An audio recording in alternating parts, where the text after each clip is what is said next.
안녕하세요. 저는 공기업에 다니며 두 딸을 키우고 있는 30대의 돌싱녀입니다. 저는 이혼을 통해서 결혼이라는 게 가족 간의 결합이라는 것을 뼈저리게 알게 된 사람이에요.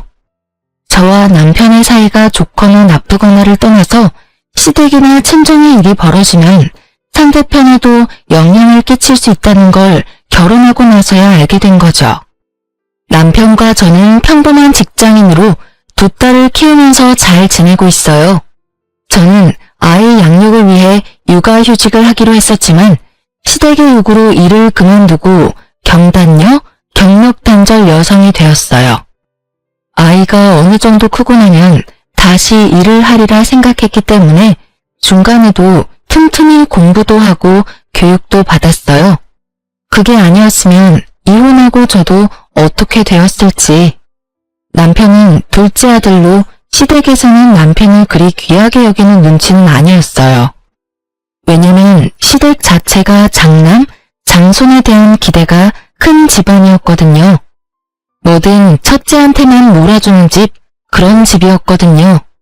솔직히 그런 집안의 둘째, 그것도 아이들이 모두 딸인 집은 그리 중요한 역할은 아니잖아요.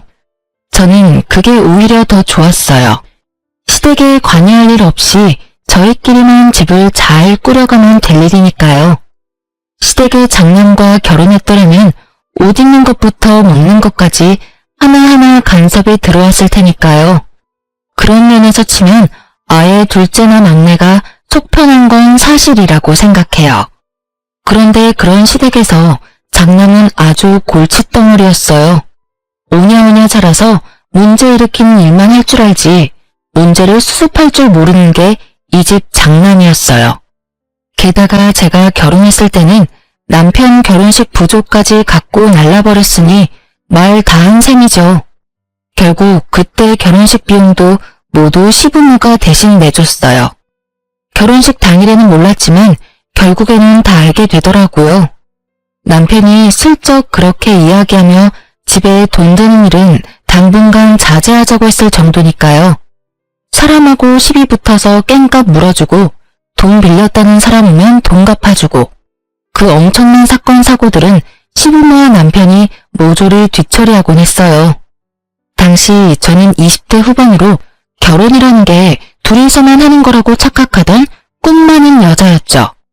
앞으로의 일을 전혀 예상치 못한 저는 그때까지만 해도 정말 행복한 여자였어요. 보이지 않는 곳에서 남편과 시모가 아주버님 뒤처리를 하는 것을 알았을 때는 정말 돌아버리겠더라고요. 남편 시댁이 다 하는데 왜 네가 돌아버리냐고요? 말도 마세요. 결혼 후에는 저한테도 그 뒤치다거리를 맡기더라고요. 세상에 날벼락도 이런 날벼락이 없었어요. 그럼 제가 결혼 후 처음으로 아주버님의 싸지른 똥을 치우다 완전 화나서 머리에 뚜껑이 열린 날이 있었어요. 결혼하고 얼마 안 됐을 때였어요. 그때는 저와 남편이 둘 다 돈을 벌고 있을 때였는데 남편이 어느 날부터인가 굉장히 초조한 기색으로 핸드폰만 계속 뚫어져라 쳐다보더라고요.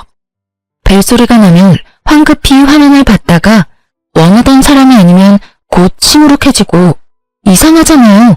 누가 봐도 이상한 상황에 저는 남편이 바람을 피우나 했어요. 그런데 이렇게 대놓고 의식하는 게 이상했죠. 그래서 남편에게 슬그머니 물어봤어요. 당신 요새 이상해. 무슨 일 있어? 전화기만 내내 쳐다보고 꼭 기다리고 있는 사람처럼 굴어? 어? 아니야, 그런 거 아니고 형님 전화 좀 기다리고 있었어. 아주버님? 왜? 무슨 일 있어? 그러면 기다리지 말고 당신이 전화 먼저 해보면 되지. 왜 전화를 기다려? 바쁜지 전화를 안 받네. 분명 금방 연락 준댔거든. 근데 연락이 없으니까 계속 신경 쓰이게 돼. 저는 순간 흠칫했어요. 금방 연락을 준다고 해놓고 사라진 아주버님. 남편에게 듣던 아주버님의 사고 후 행동과 동일했거든요. 혹시 당신 아주버님한테 돈 같은 거 빌려주고 그런 건 아니지? 아니야, 돈을 왜 빌려줘. 그런 거 아니니까 걱정하지 마. 그런데 어떻게 걱정을 안 해요. 이렇게 대놓고 안절부절 못하는 남편을 보고서 결국 제가 집요하게 추궁하자 남편이 충격적인 사실을 털어놓더군요. 형님이 저번에 빌려준 돈 2배로 갚아준다면서 돈을 좀 빌려갔어. 원금의 2배 정도는 거뜬히 만들어줄 수 있다고 해서. 저는 이를 악물었어요. 소리라도 지르고 싶었는데 참았어요. 남편에게 물었죠. 그래? 얼마를 빌려줬어? 화나지 않는 제 말에 남편은 용기를 얻은 듯 조심스레 말하더군요. 5천만 원 정도? 미쳤어? 5천만 원이 어디 있어서 돈을 빌려줘? 당신 결혼식 때에도 결혼식장에서 돈 다 뺏긴 거 기억 안 나? 그래서 어머님이 돈 대주셨잖아. 그리고 우리 이제 곧 첫째 아이 태어나. 빚까지 지면 우리 어떡해? 육아휴직 해도 돈 얼마 안 나올 텐데 거기에 대출까지 있으면 우리 파산이야. 돈 없다고 했더니 빌려서 갖다 주면 첫 번째 이자 내는 날 되기 전에 돈 불려서 돌려준다고 해서. 근데 내일이 이자 내는 날인데 아직 연락이 없어. 그렇게나 당하고도 또 속아버린 남편을 보며 저는 아픈 머리를 꾹꾹 눌러댔어요. 호구도 이런 상호구가 없었어요. 게다가 가족들 등쳐먹는 아주버님이라는 작자에 대한 신용도는 밑바닥을 쳤고 남편에 대한 신뢰도 조금씩 깎이는 기분이었죠. 아주버님이 그 돈 돌려줄 거라는 환상 좀 버려. 그렇게 당하고도 여태 그걸 몰라? 이제 막 이 집 식구 된 나도 아는걸. 우리 선에서는 그거 어떻게 못해. 완전 폭탄이잖아. 나 지금 만삭이고 애 낳으면 일 그만두기로 이미 이야기 다 됐어. 내 후임까지 구한 상태에서 번복은 못한다고. 오늘까지만 기다려보자. 형님이 전화할 수도 있고. 벌써 오후 6시가 넘었어. 연락하면 애초에 했어야지. 당신은 그렇게 당하고도 아직 믿어? 우리 선에서 해결 안 하면 부모님한테라도 말해야지. 제발 정신 좀 차려. 당신 가족이 형님뿐이야? 나랑 내 뱃속에 있는 당신 아이는 안 보여? 당신이 진짜 생각이 있으면 이러면 안 되지. 나한테 상의도 없이 대출까지 받아서 돈 빌려주고 도대체 어떻게 살자고. 제 말에 남편도 별말 안 터군요. 본인이 잘못한 걸 아니까 할 말이 없는 거죠. 입 꾹 다물고 있는 모양새를 보니 속이 터질 것만 같아서 저는 신우에게 전화를 걸었어요. 어머님, 드리기 어려운 말씀이긴 한데 아주버님이 남편 이름으로 대출받아서 가지고 가서는 약속한 날짜가 됐는데도 안 돌려줘요. 그걸 왜 나한테 전화하니? 네 남편이 빌려준 걸 왜 나한테 이야기하냐고. 그게 저희 이제 막 결혼해서 돈도 없고 남편은 결혼식 때도 아주버님한테 돈 뺏겨서. 그래서 우리가 해줬잖니? 그리고 우리 집 장남이 사업한다고 그러는데 그게 그렇게 아까운 일이니? 네가 우리 집에 시집 왔으면 이것부터 기억해라. 우리 집은 무조건 장남이 우선이야. 어쨌든 돈 빌린 건 나한테 이야기하지 말고 네 아주버님한테 해. 아주 지랄을 떠는 시모를 보며 저는 눈앞이 캄캄해지는 기분이었어요. 시모가 지랄 떠는 것도 이해는 갔어요. 시댁도 아주버님에게 돈 뜯긴 게 1억 넘는다는 이야기를 들었거든요. 그런 자식을 두고도 오냐오냐 하는 건 이해가 안 갔지만요. 결국 초조하게 굴던 게 친정엄마에게 들켜버렸어요. 한 달 이제만 100만 원 넘게 나가는데 초조하지 않은 게 이상했죠. 엄마가 제 이야기를 듣더니 돈을 좀 모아놓은 게 있는데 도와줄까 하더라고요. 금액은 딱 5천만 원이었어요. 저는 너무 기뻤지만 한편으로는 이게 무마가 되면 또 친정 믿고 남편이 돈을 빌려주지 않을까 하는 아주 합리적인 의심이 들었죠. 일단은 그 돈 빌려서 남편에게 말했어요. 일단 이 돈으로 대출 갚아. 이건 무슨 돈인데? 눈이 휘둥그레진 남편의 모습에 저는 한숨을 푹 쉬며 답했어요. 우리 엄마가 도와주신 거야. 이거 받고 대출금 갚아. 아니면 진짜 우리 힘들어. 둘 다 월급 고만고만한데 아파트 대출금에 그것까지 끼면 감당 안 되는 거 알지? 필요 없어. 내가 갚으면 돼. 왜 내가 이런 도움 받아야 하는데? 이런 도움 함부로 받아오지 마. 처가에서 나를 어떤 사람으로 보겠어? 완전 불쌍한 사람 취급 장난 아니네. 그래서 자선 사업하듯 돈 던져주면 막 대단한 사람 된 것 같고 그래? 야, 말 똑바로 해. 네가 그딴 미친 짓 안 저질렀으면 이런 일도 없었을 거 아니야. 다 네가 만든 건데 도와준 사람한테 뭐? 아직도 너 혼자 사는 기분인 것 같은데 말해줄게. 너 결혼했고 나랑 같이 사는 거야. 당신이 버는 돈, 내가 버는 돈 모두 같이 생각해야 한다고. 근데 네가 먼저 5천만 원이나 빌려서 아주버님 줘버렸잖아, 상의도 없이. 네가 잘못했다는 생각 자체가 없나 본데 지금 여기서는 네가 100번 잘못한 거거든? 제 말에 남편은 답을 안 하더라고요. 꼴에 자존심은 있어서. 그 꼴을 만든 게 누군데 지금 어디서 화풀이냐고요. 그런데 그때 딱 좋은 생각이 났어요. 엄마는 제게 저 알아서 쓰라고 그 돈을 주셨지만 그거 다 갚고 나서도 아주버님이 돈을 안 줄 가능성이 높잖아요. 그래서 남편에게 말했어요. 돈 좀 받는 거 싫으면 무이자로 빌려주는 방법도 있어. 엄마한테 이야기해서 차용 좀 써. 그런 거는 빌린 돈 갚는 거니까 자존심이고 뭐고 필요 없겠지. 그냥 받아 쓰는 게 자존심 상한다는 거잖아. 그러니까 빌려. 높은 이자 내지 말고 상환 기간도 길게 하고. 그럼 됐지? 제 말에 남편은 잠시 생각하는 것 같더라고요. 자기 딴에는 그게 좋은 방법이라고 생각했는지. 차용증을 써서 도장까지 쾅 찍었어요. 친정엄마 이름으로 빌려준 것이고 갚아야 하는 건 남편으로 말이죠. 그렇게 상황이 일단락되고 나서 며칠 지나 시모가 연락이 왔더라고요. 예, 빌려간 돈은 이미 없는 돈이라 생각해. 혹시 또 모르잖아. 사업이 잘 돼서 몇 배로 돌려줄지. 우리 장남이 얼마나 머리가 똑똑한데. 똑똑하긴 하죠. 가족들 돈 빼가는 수법이 아주 탁월하니까요. 저는 시모에게 그리 말할 수는 없어 웃으며 대답했어요. 걱정하지 마세요, 어머님. 그 돈 저희 친정어머니가 빌려주셨거든요. 요즘 세상에 그 이자로 돈을 어떻게 갚아요? 친정어머니가 빌려주신 건 원금만 갚으면 되거든요.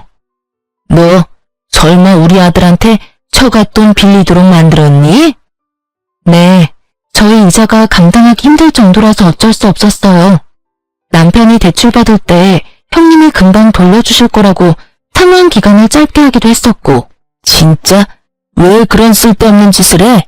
왜 우리가 사돈에게 그런 빚을 져야 하느냐고. 이게 다 네가 계획한 거 아니니? 어머님, 계획이고 뭐고 우리는 지금 하루하루가 힘들어요. 빨리 대출금 못 갚으면 애도 못 가질 형편이에요. 아무리 이성적으로 말해도 시모 귀에는 들리지 않는 듯 했어요. 그냥 자기들이 우리 부모님에게 빚을 졌다는 그 사실이 너무 분하고 짜증이 났나 봐요. 아니 그럴 거면 본인들이 알아서 해결을 해주던가요.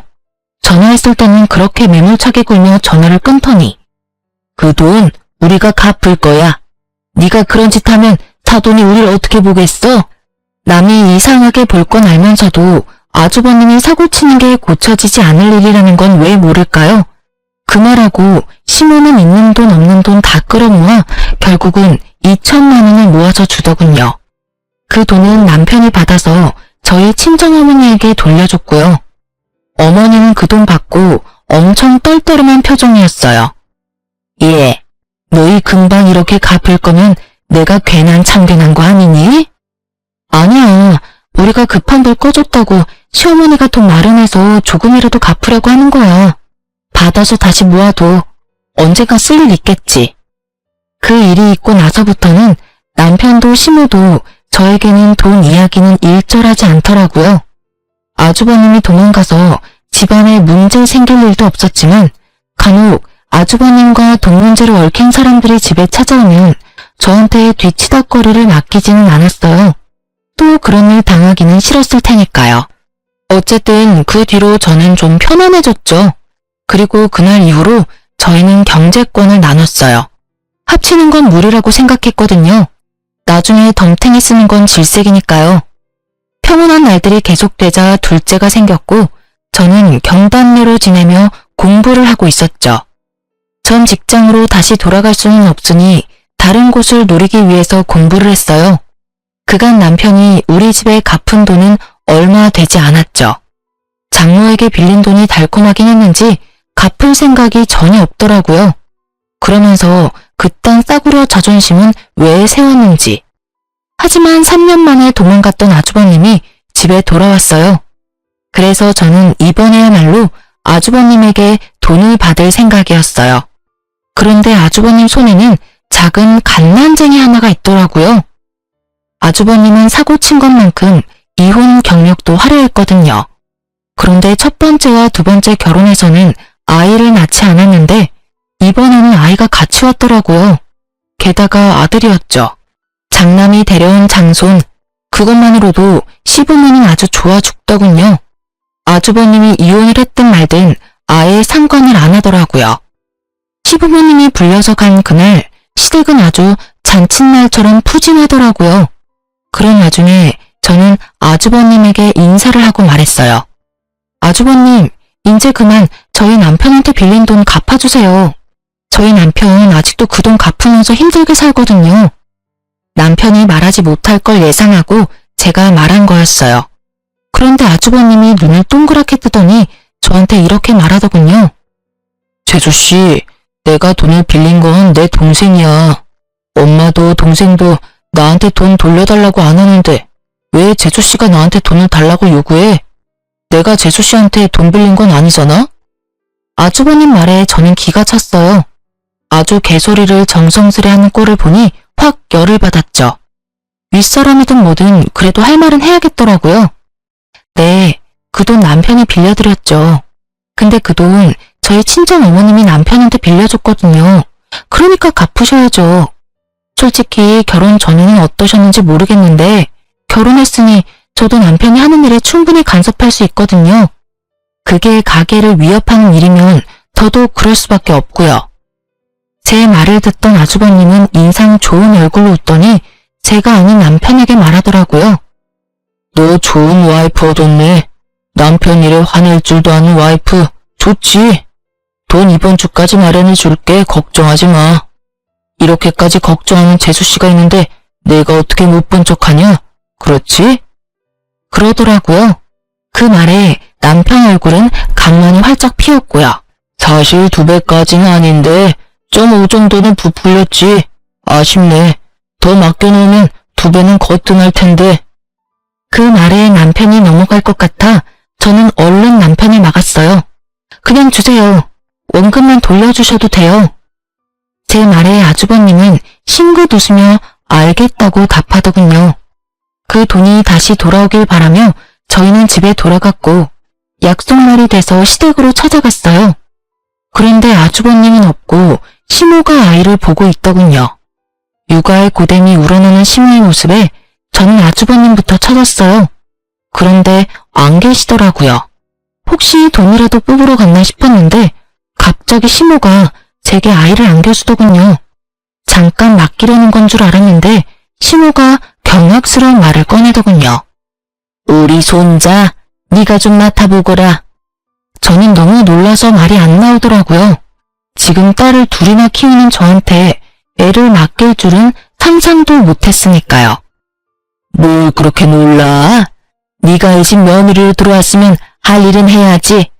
맏며느리가 없어 어쩔 수 없이 네가 맡게 됐으니 영광으로 알고 잘 키워. 우리 집 대를 이을 아이다. 뭐라고 말해야 하는데 입이 바짝바짝 마르더라고요. 그래서 어쩔 수 없이 급한 대로 남편을 쳐다보며 도움을 구하려 했어요. 그런데 남편은 시모 말에도 별 반응이 없었어요. 결국 저는 갈라지는 목소리로 시모에게 물었어요. 애기가 아주버님 아이인데 제가 왜 키워야 해요? 아들은 어제 나갔어. 애 엄마가 애 주는 조건으로 돈 달라고 했단다. 그래서 1,000만 원 들려서 보냈어. 이혼했으니 그냥 애를 가져올 수도 없는 노릇 아니냐? 아주버님은 또 돈을 두고 날라버린 거였어요. 저는 눈을 질끈 감았어요. 이 사람들은 어쩌자고 매번 당하는 건지. 이 정도쯤 되니 그냥 당하는 걸 즐기는 거 아닌가 싶은 정도였죠. 그럼에도 덤덤한 저 표정, 이 집구석에서 답답한 건 저뿐이더라고요. 그리고 아이에게 죄가 없다는 건 제가 잘 알아요. 2딸을 키우고 있는 저니까요. 그런데 그렇다고 제가 그 아이를 맡아 키워야 할 이유가 대체 어딨냐고요. 어머님, 저는 그 애 못 키워요. 아주버님이 키우면서 잠깐씩 봐주는 거면 또 몰라도 이렇게 제 애처럼 키우는 우리 애들은요? 딸 애들은 쓸모없지 않니? 결혼하면 출가 외인에 어차피 남의 집 호적에 들어갈 텐데 뭐하러 정성 들여 키워? 그런 애들보다는 장손이 더 중요하지. 대를 이을 아이야. 너처럼 안일하게 생각하며 키우는 건 말도 안 돼. 뭐든 좋은 걸로 해먹이고 해입히고 그래야 하는 법이야. 어머님, 저도 제 자식들 키우느라 힘들어요. 어떻게 남의 자식을 저한테 그렇게 당연하게 떠넘기세요? 제가 10살이면 버티려면 버티겠는데 애를 하나 더 키우라는 건 못하겠어요. 지금 이게 말이 되는 일이에요? 저더러 아주버님의 아이를 키우라니. 어찌 되든 아주버님이 데려왔으면 아주버님이 책임을 지셔야죠. 너 무슨 말을 그렇게 못듣게 해? 싫으면 우리 집 며느리 안 하면 그만이야. 내가 떠넘기는 걸로 보여? 장손을 키우는 게 떠넘겨서 될 일로 보이니? 그리고 우리 장남이 뭐가 어때서? 그깟 돈 몇 푼 때문에 우리 아들을 그렇게 못살게 굴고 사업 자금이라잖니? 그냥 두면 될 걸 왜 들쑤시고 난리야? 아이고, 돈 빌려줬다고 유세하는 거냐? 어? 그래서 우리 아들한테 빚쟁이처럼 돈 내놓으라고 난리를 쳤어?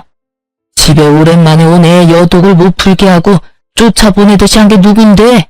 그러면 아주버님이 잘했다는 말이에요? 아니, 어느 집구석이 매번 돈만 가져가서 도망치는 자식을 가만히 내버려둬요. 우리 집 같으면 두드려 패서라도 인간 만들 거예요. 적어도 다른 사람한테 피해를 주면 안 되죠. 그건 어머님도 마찬가지고요. 매번 장남. 어머니한테 장남이 중요하듯이 저한테는 제 아이들이 더 중요해요. 그러니까 저한테 그 아이 맡길 생각 조금도 하지 마세요. 저는 맡을 생각도 없고 맡을 이유도 없어요. 여보, 그만 좀 해.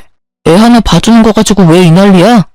형님이건 누구이건 일단 우리 집안 아이야. 당신이 봐줄 이유는 충분하고도 넘쳐.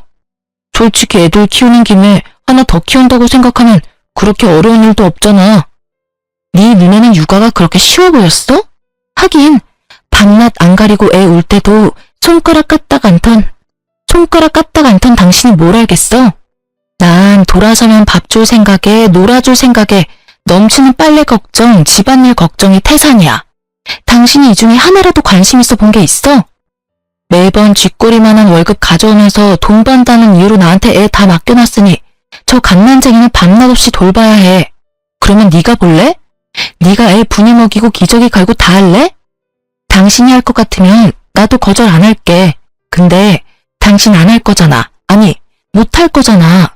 어차피 일한다는 핑계로 아침 8시부터 저녁 8시까지 집에는 오지도 못하는 주제에 네가 애 보냐? 내가 애 보지. 그러면 나한테 최소한 어떻게 할지 물어라도 봐야지. 당신은 항상 그래. 바뀐 게 단 하나도 없어.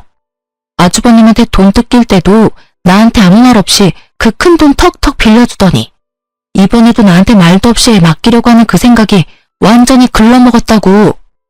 남편에게 지금껏 쌓아온 모든 걸 내뱉고 났더니 속이 후련하더라고요. 제 폭주를 지켜보던 시모는 눈을 크게 뜨고 놀란 눈치였고 남편도 당황한 기색이 역력했죠. 저는 내친 김에 질러버렸어요. 나 이런 식으로는 절대 같이 못 살아. 당신은 나한테 실망만을 안겨줬고 나는 이제 더 이상 당신이 친 사고 아주버님이 친 사고 감당하지 못해. 가족이라서 당연히 감당해야 할 일들이라면 차라리 가족 안 하는 게 낫겠어. 그냥 우리 헤어지자. 야, 너 생각나는 대로 말하지 마. 생각을 하라고. 헤어진다고 해서 네가 잘 살 것 같아? 너 지금 아무것도 없는 여자야. 직장도 없고 돈도 없고 아무것도 없어. 그리고 위자료도 못 가져가겠지. 나는 그렇게 잘못한 일이 없으니까. 잘못한 게 왜 없어? 당신이 나 몰래 그 큰 돈 빌려준 게 이미 잘못한 거야. 그리고 어머님이 나한테 그 아이 맡으라고 한 것도 잘못한 거고. 내 걱정하지 말고 당신 걱정이나 해. 나는 이혼하면 당장 차용증으로 당신이 우리 엄마한테 빌린 돈부터 받아낼 거니까. 확 소리치고 밖으로 나왔는데 바람이 너무 시원하더라고요. 그 한겨울에 고래고래 고함 지르느라 온몸이 땀으로 흠뻑 젖었더라고요. 저는 집으로 돌아와 짐을 쌌어요. 그리고 애 둘을 데리고 그 집에서 나왔어요. 저녁에 애를 데리고 올까봐 겁났거든요. 그러면 또 얼떨결에 애를 맡게 될지도 모르니까요. 그렇게 집에서 나오고 저는 남편에게 우편으로 이혼 서류를 보냈어요. 그날 저녁에 남편에게서 연락이 왔어요. 나는 절대 이혼 안 해줄 거야. 당신이 뭔데 나한테 이혼하지 말자 하는 건데? 이혼하더라도 내가 원해서 해야지. 이런 거 나는 허락 못해. 그러니까 당장 집으로 돌아와. 지금 오면 당신이 어머니하고 나한테 한 그 일들 눈 감고 넘어가 줄 수 있어. 지금 안 오면 안 봐줄 거야? 당신이 뭘 봐줘? 나는 돌아갈 생각 전혀 없어. 이혼 안 하고 싶다고 안 할 수 있다고 생각하나 본데 그러면 난 이혼 소송할 거니까 그렇게 알아. 이혼한다고 당신이 뭘 어떻게 할 건데? 일 안 하면 애들 못 데리고 가는 거 알지? 그래, 그래서 직장 구하는 중이야. 어떤 사람이 보더라도 문제없는 직장 구할 테니까 내 걱정하지 말고 당신 걱정이나 해. 소송하면 당신이 나한테 좋아할 게 하나둘이 아닐 테니까. 아니, 애 하나 맡아달라는 게 이혼까지 할 문제야? 이해가 안 되잖아. 애 둘 키우면서 하나 더 키우는데 무슨 문제냐고. 문제 당연히 있지. 지금 애들 키우는데도 내가 이미 한계거든. 셋이나 키우라고? 내 자식도 아닌 아이를?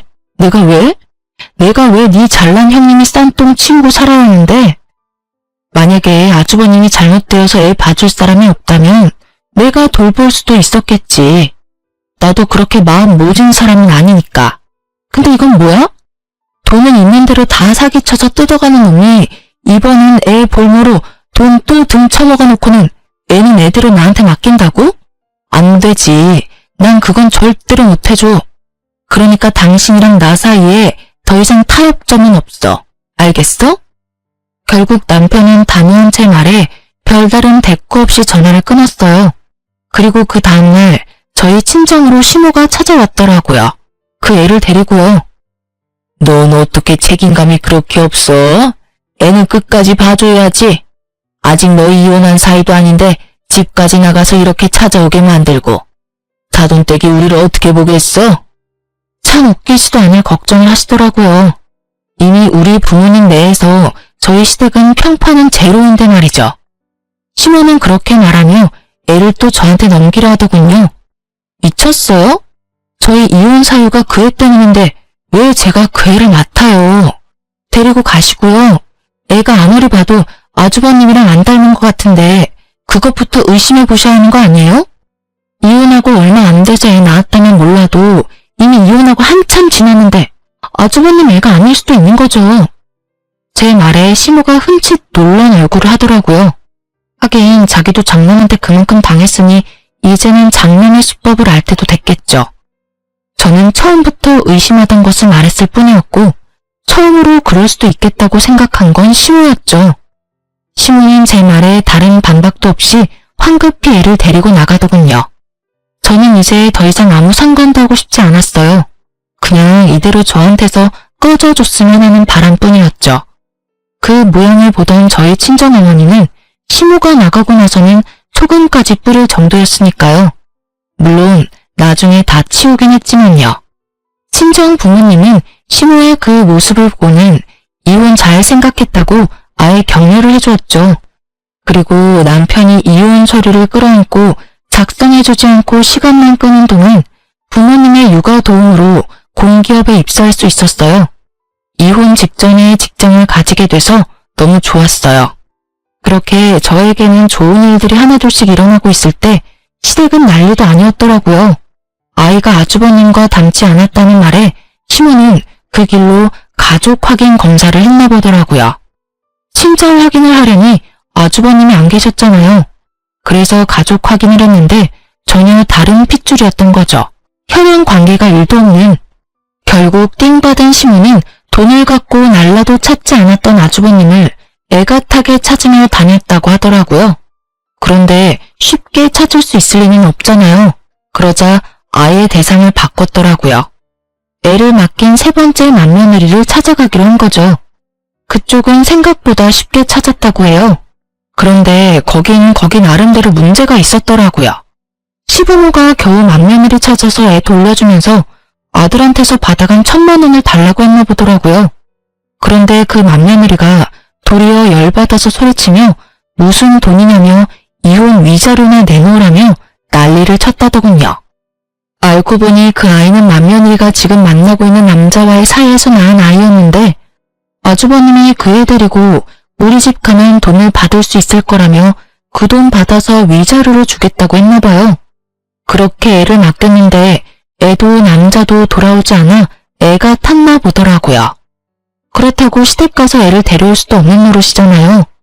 어차피 돈을 받아갔으니 자기도 한통 속으로 몰릴 것 같고.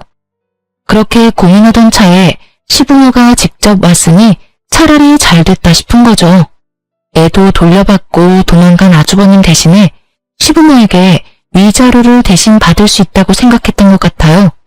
근데 그 세 번째 맏며느리와 그 맏며느리의 무서운 남자친구 때문에 시부모님은 결국 위자료에다가 애까지 납치했다는 이유로 돈을 더 뜯어나갔다더군요. 그 이야기를 전해 듣는데 참 조금 있으면 그 집과 인연을 끊을 수 있다는 게 참 다행이라는 생각이 들더군요. 만약 이혼 진행 중이 아니었으면 저 꼴을 당하며 스트레스까지 받았을 것이고 결국에는 뒤치다거려야 할지도 모르니까요. 그리고 남편도 아주버님이 친 사고 때문에 곤란한 건 마찬가지였어요. 당신 엄마가 빌려준 돈 빨리 갚아줄래? 5천만 원 빌려가서 2천만 원 갚았으니까 3천만 원은 돌려줘야지. 갑자기 진짜 빚쟁이처럼 굴 거야? 당신도 알잖아. 나 돈 없어. 어차피 버는 것도 얼마 안 되는데 그냥 날 팔아서 가지고 가, 응? 그게 더 빠르겠다. 그럴 필요 뭐 있어? 그냥 대출해. 아주버님한테는 대출도 잘해주더니. 왜? 장모한테 빌린 건 대출하기가 싫어? 그런 거 아니야. 대출은 웬만하면 안 하려고 그러는 거지. 그래? 그러면 이거 없던 걸로 하고 당신 살고 있는 우리 신혼집 나한테 줄래? 어차피 그 집 비싸지도 않잖아. 당신이 엄마한테 빌린 돈, 우리 재산 분할금, 위자료 다 합치면 집 금액 정도는 나올 것 같은데 어때? 그럼 난 어디서 살라고? 시댁에 가서 살든 방을 빌려서 살든 나와 상관없는 일이잖아. 당신이 알아서 해야지. 그래서 어떡할래? 그 돈 빨리 갚을래? 아니면 이혼 소송 때 집 가져올까? 결국 시댁에 가는 건 싫었는지 남편은 대출받아서 제게 돈을 갚아줬어요. 저는 그걸 엄마에게 줬는데 엄마는 그거랑 저번에 시모에게 받았던 2천만 원을 같이 주면서 이번에 이혼하고 받게 되는 돈이랑 합쳐서 새 집을 얻으라고 하더라고요. 모자라면 엄마 아버지가 더 지원해 주겠다고요. 친정 부모님께 정말 고마웠어요. 그렇게 이혼이 완료되고 저는 아이들을 둘 다 데려올 수 있었어요. 직장 다니면서 아이는 친정 부모님이 봐주는 생활을 하다 보니 매번 도움을 주는 부모님께 뭐라도 해드리고 싶은 마음이 들었어요. 그래서 아주 비싼 일식 횟집을 예약했어요. 두 분께 드릴 선물까지 모두 산 상태였죠. 그날은 약속 시간 전 제가 너무 일찍 도착했어요. 부모님은 아이들을 픽업해서 같이 오기로 해서 저부터 들어가서 앉아 있기로 했거든요. 그날따라 일에 찌들어서 그런지 옷이며 화장이 그리 잘 받지 않아서 좀 찌들어 보였지만 그래도 잘 보일 사람 없다는 생각에 별 생각 없이 횟집 앞에서 기다리고 있었어요. 예약 시간보다 너무 일찍 와서 들어가기 못했거든요. 그런데 그때 가게 밖으로 누군가 나오더라고요. 바로 전시모였어요. 이혼 후 한 번도 만난 적 없었는데 여기서 만날 줄이야. 그런데 전시모는 그 횟집 직원 앞치마를 하고 있더라고요. 여기서 일을 하고 있나 싶었는데 전시모가 저를 발견하고는 한껏 비웃음을 띠면서 저한테 다가오더니 그러더군요. 너 여기 구인 광고 보고 왔니? 그래, 이혼하고 나가보니 살기 어렵지? 할 줄 아는 거 없는 네가 뭘 하겠어? 이런 데서 설거지라도 해야지. 안 그래? 근데 너 여기서 일 못할 거야. 내가 너 일 못하게 막을 거거든. 너 때문에 우리 집 풍비박산 난 거 생각하면 지금도 치가 떨려서 잠이 안 와. 제대로 착각하고 있더라고요. 제 몰골이 그러한 탓에 어쩔 수 없는 일이긴 했지만 그래도 이렇게 사람을 모상해서 매도하는 건 예의가 아니죠. 저도 그런 소리 듣고 참을 사람도 아니었고요. 죄송한데 제가 왜 그 집을 난장판 만들었다고 생각하세요? 원래부터 그 집안이 난장판이었는데 저한테 책임 전가하는 거 이제 그만두세요. 이제 저희 남남이에요. 무슨 일이 있든 간에 그쪽 일은 그쪽 일이라고요. 책임 전가가 아니라 실제로 너한테 책임이 있지. 네가 우리 장남을 그렇게 몰아가지만 않았어도 걔가 그런 일을 했을 리가 없다고. 너 때문에 우리 아들이 지금 무슨 꼴을 당하고 있는 줄 아니? 둘째는 위자료에 대출금 갚느라고 빚에 허덕이면서 투잡까지 뛰느라 몸이 완전히 다 상했어. 그 집 하나 살려보려고 그러는데 집에 들어오라고 해도 안 들어온다지. 이게 네 탓이 아니면 누구 탓이야? 이혼하려면 조용히 할 것이지 아주 사람을 골수까지 빼먹어? 아주 덮어놓고 제 탓을 하는데 웃기지도 않더군요. 제 자식 잘못은 싹 덮어놓고 무고한 사람을 몰고 가다니. 참 여전히 기분 나쁜 사람이었어요. 입은 비뚤어졌어도 말은 바로 하라고. 골수까지 빼먹은 사람 저 말하는 거 맞아요? 그 집 장남 말하는 거 아니고요. 참 이 상황까지 돼서도 그 장남 사랑은 여전하시네요. 저한테 뭐라 하지 마세요. 그 집에서 지금 벌어진 일들은 모두 당신들이 다 자초한 일이에요. 솔직히 저는 가족이라는 이유로 매번 당해왔던 입장이고요. 그런데 제가 왜 이혼까지 다음 마당에 그런 이야기를 여기서 들어야 하죠? 너 여기 온 김에 내가 다 까발리고 너 여기서 일 못하게 하려고 그런다. 왜? 너처럼 배은망덕하고 싹수 없는 년은 어딜 가서도 일 못해. 알아들어? 우리 장남은 지금 감옥에서 마음고생하며 힘들게 살고 있는데 네가 마음 편하게 살 수 있을 줄 알아? 난 절대 그렇게 못해줘. 네 인생도 우리 장남처럼 힘들게 만들어줄 거다. 이야기는 들었었어요. 아주버님이 사기죄로 감옥에 들어갔다는 이야기요. 있지도 않은 사업하겠답시고 여기저기 투자금 받아서 나르고 뭐 그런 식으로 사기쳐서 들어간 거더라고요. 딱 자기 인생 그대로 살다가 결국에는 진짜 감옥에 간 거죠. 그러게 처음부터 그런 버릇 성격을 고쳐줬어야 이런 꼴을 보지 않았을 텐데 장남을 그렇게 키운 건 다른 누구도 아닌 시부모였잖아요. 그런데 그 사람들이 남 탓하면서 그걸 하소연할 필요가 있어요? 고칠 기회가 그렇게 많았는데도 그렇게 하지 않은 사람들이 그 말이 끝나기가 무섭게 저희 부모님과 아이들이 제게 다가오더라고요. 멀리서 제가 누군가와 싸우고 있어서 놀라서 불이 나게 뛰어왔나 보더라고요. 애들이 놀랄까봐 아버지와 딸들은 먼저 가게 안으로 들여보내기로 했어요. 아버지, 애들 데리고 들어가요. 내 이름 대고 예약했다고 하면 알아서 안내해 줄 거예요. 저의 그 말에 시모 눈이 땡그랗게 커지더라고요. 그렇겠죠. 구인 광고 보고 왔다고 생각했을 테니까요. 제가 예약을 했다니 놀란 모양이었어요. 억울하고 열받는 거 알겠는데요. 그거 전부 다 가족들이 그렇게 만든 거 알고 계시죠? 부모가 돼서 엇나가는 아들 바르게 잡아주지 못하는 거, 그것도 문제 있는 거라고 생각해요. 그리고 그 엇나가는 아들 때문에 다른 아들과 가족들이 불행해지는 걸 보고만 있는 것도 문제고요. 가족이 됐다는 이유만으로 그 사람이 일으킨 사건 사고를 처리하러 다녀야 하는 사람의 기분도 모르면서 어떻게든 장남만 생각하는 그 모습에 질려서 이혼한 거예요. 제가 왜 이혼했겠어요? 아직도 제가 애 보기 싫어서 이혼했다고 생각하세요? 당신들 그런 모습에 답이 안 나와서 이혼한 거예요. 저도 남이 싼 똥이나 평생 치우면서 살까봐 그랬어요. 보세요. 열심히 치우고 계시잖아요. 안 그래요?